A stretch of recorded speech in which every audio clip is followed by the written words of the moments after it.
సాధిద్దాం సర్దార్ సర్వై పాపన్న గారి ఆశయాలను. ఈరోజు తెలంగాణ రాష్ట్ర వ్యాప్తంగా సర్దార్ సర్వై పాపన్న గారి యొక్క జయంతి వేడుకలు ఘనంగా నిర్వహించుకోవడం మనం చూస్తున్నాం. ఈ కార్యక్రమానికి అధ్యక్షత వహిస్తున్నటువంటి జిల్లా కలెక్టర్ గారికి, అదేవిధంగా వేదిక మీద కూర్చున్నటువంటి అధికారులకు, అదేవిధంగా వేదిక ముందు భాగంలో కూర్చున్నటువంటి ప్రజా సంఘ నాయకులకు, వివిధ రాజకీయ పార్టీ నాయకులకు, పోలీసు అధికారులకు, ప్రతి ఒక్కరికి కూడా పేరు మీద హృదయపూర్వక నమస్కారాలు తెలియజేస్తున్నాం. సర్దార్ సర్వై పాపన్న ఒక వ్యక్తి కాదు, ఒక శక్తి. ఆయన కోసం కాకుండా జనం కోసం, సమాజం కోసం బతికినటువంటి నాయకుడు సర్దార్ సర్వై పాపన్న. ఆ రోజున దాదాపు 16వ శతాబ్దంలోనే ఆధిపత్య వర్గాలకు, అదేవిధంగా అనేక సామ్రాజ్యాల, మొఘల్ సామ్రాజ్యాలకు వ్యతిరేకంగా పోరాడినటువంటి ధైర్యశాలి ఎవరైనా అంటే మన సర్దార్ సర్వై పాపన్న. క్షత్రియుడే యుద్ధం చేయాలి, క్షత్రియుడే కత్తి పట్టాలి, క్షత్రియుడే రాజు కావాలనే రోజుల్లో బహుజనుడు కూడా యుద్ధం చేసి రాజు కావాలని చూపించిన ఏకైక నాయకుడు సర్దార్ సర్వై పాపన్న కూడా చెప్పి ఈ సందర్భంగా గుర్తు చేస్తున్నాం.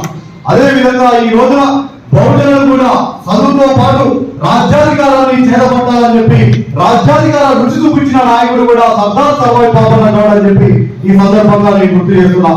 కాబట్టి వారు చేసినటువంటి పోరాటం, వారు చేసినటువంటి ఉద్యమాలు చిన్న సన్నగా దాదాపు ఒక 12 మంది యువకులతో ఒక సంఘాన్ని ఏర్పాటు చేసుకొని, నాయకులుగా ఏర్పాటు చేసి 12,000 మంది సైన్యాన్ని ఏర్పాటు చేసుకొని ఈ రోజు ఆ మొఘల్ సామ్రాజ్యానికి వెన్నులో వణుకు పుట్టించినటువంటి దమ్ము, ధైర్యం ఉన్న నాయకుడు సర్దార్ సర్వై పాపన్న గౌడ్ అని చెప్పి ఈ సందర్భంగా నేను గుర్తు చేస్తున్నాం.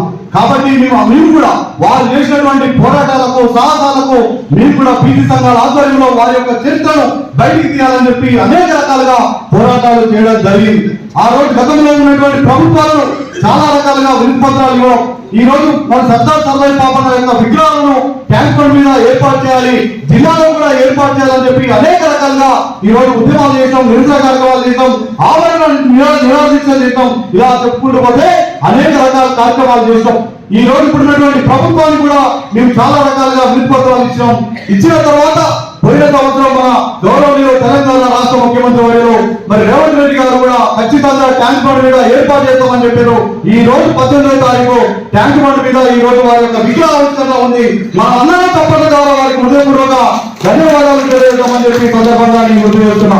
అదే విధంగా ఈ రోజు చాలా మంది కూడా, ఎందుకంటే మన సర్దార్ సర్వై పాపన్న ఈ రోజు మనందరి కోసం బతికిండు, మనకు రాజ్యాధికారాన్ని చూపించాడు. కాబట్టి ప్రతి ఒక్కరు కూడా మంచిగా చదువుకోవాలి, చదువుకొని ఉన్నతమైనటువంటి ఉద్యోగాల్లో పొందాలి.